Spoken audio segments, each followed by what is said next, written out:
Fahim from Bangladesh. Assalamu alaikum. Wa alaikum salam wa rahmatullah. Sheikh, a person who is trying to be a better Muslim day by day but struggles to pray Fajr prayer due to laziness and oversleeping. At the same time, after watching your videos, now he doesn't want to free mix because he doesn't want to commit more sins. But when he advised his family and relatives not to free mix, they counter him by saying, isn't it hypocrisy that you don't regularly pray Fajr but decided not to free mix? And who are you to advise us? You fix yourself first, then come to advise us.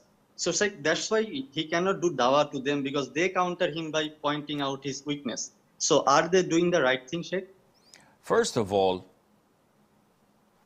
each and every one of us must perfect himself to the best of his ability.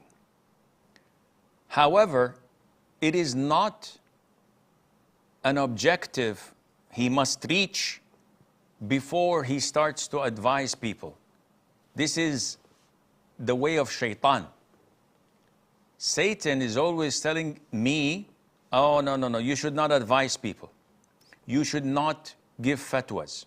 You should not preach or give a lecture until you finish a particular number of classical books and read them on trusted shuyukh and get a master's or a PhD and get the recommendation of 20 or 30 renowned scholars.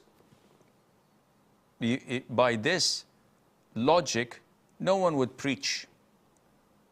And in Arabic, we have a saying, if no one preached unless they are sinless, no one would preach except the Prophet ﷺ. No one is exempted and free from sin. We are all up to our necks in sins.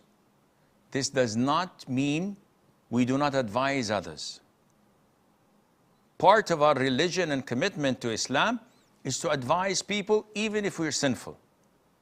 So even if I smoke and I see people smoking, I should advise them, Akhi, this is wrong. Now, the norm is ignorant imbeciles would point out your flaws and shortcomings as a form of defending themselves.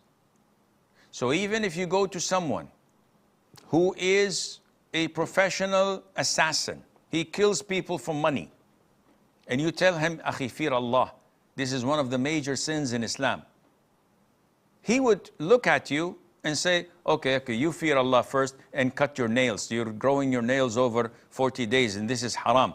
Or look at you, you're shaving your beard. Or you don't pray in the masjid. Or you shout at your wife and your mother. Subhanallah, what does this have to do with that?